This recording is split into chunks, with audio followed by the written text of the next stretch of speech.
When I say school lunch, what do you think? Oh, I don't know what to pack. I do. I get it. I know. I'm a mom. I understand how difficult it can be for them to like it and for me to be happy. But I'm going to show you what the power of 5 is and how easy it can be. Girls, are you ready? Yeah! Let's do this. So the power of 5, what is it? It's the 5 food groups, and to make it really easy, we have 5 fingers, so kids can actually remember this very, very easily. We have our fruit group, our vegetable group, our dairy group, our proteins, and our whole grains. All 5 in combination are going to make sure that we get all the nutrients, vitamins, protein that our body needs and actually help us to be better at school and also better parents.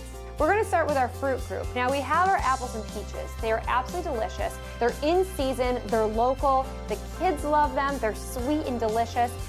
The next group is our vegetable group. And just like our fruits, our veggies are loaded with fiber. So by having the fruits and vegetables in our lunch, it's going to ensure that we're getting fiber every single mealtime. Now fiber is something that's lacking in the American diet. So right now, the average American only gets about 5 to 10 grams of fiber per day.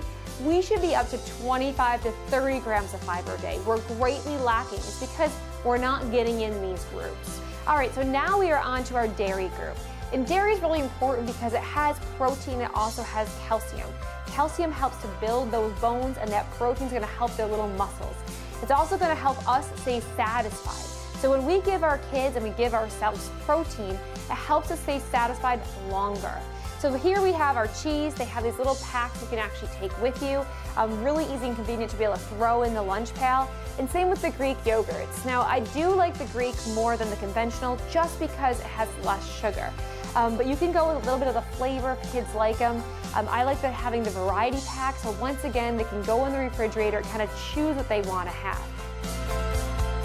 Next, we're on to protein. Protein is probably the #1 lacking thing right behind fiber that we're not getting in our diet plans. So I get to work in a lot of the schools, and when the kids open their lunch pails, all I see is white refined sugar basically. Because they're not getting that protein, they're not satisfied and they're starving when they get to sports or even after school.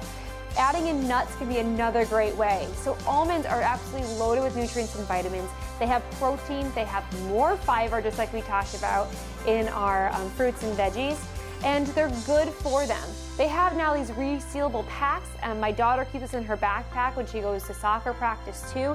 So these can be really great, and they do have the individually wrapped packages now too that they can get for nuts. Most of the schools, some of them are nut free, but a lot of the schools they can have the nuts during lunchtime, just not during snack. So it can be a fantastic way to get in protein and still get a lot of nutrients and vitamins as well. Hummus is another great way to get in, and both of these are plant-based proteins. You can also do chicken, turkey, ham, your regular sandwiches. I have a daughter that doesn't like sandwiches. So for her, getting in the nuts or hummus or switching up her proteins is a little bit easier than having like a turkey sandwich. So hummus is a great way to get in protein and to bump up that taste profile of the veggies. So lastly, we're on to whole grain. Today I have some whole grain crackers and also some whole grain bread. And like I said before, a lot of the lunches that I'm seeing are all white flour.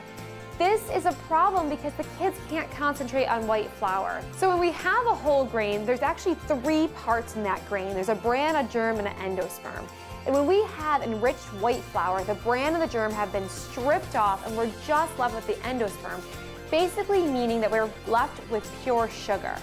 Now, why this is an issue is because when you have pure sugar in the body or this white bread, it's going to scream up your blood glucose levels and then shoot you down. So a kid where he's had or she has white flour is going to feel that rush or that energy rise, but then just like an hour later, they're going to crash down. So if we add in fiber, protein, and whole grains, this is going to help to maintain those blood sugar levels, making them able to concentrate so much longer and so much better. When you're looking for a whole grain snack, the box or the label needs to say 100% or the words whole. If it doesn't say it, it doesn't have it in it. I know how busy mornings can be and time is an issue. So if you can have your kids try to help you out and go through this process getting these foods, you're going to be so much happier. So girls, are you ready to try to do this yourselves? Yeah. All right, let's try to see if you can get all the food groups in your lunch pails. Ready? Let's go. The Power of 5 is so easy. It's easy as 1, 2, 3, 4, 5. Girls, can you do this every day? Yeah. I'm so glad to hear it. So when they make the choice, they're going to be happy. All you need to do is provide the food and they can put it together. It's going to be a great school year.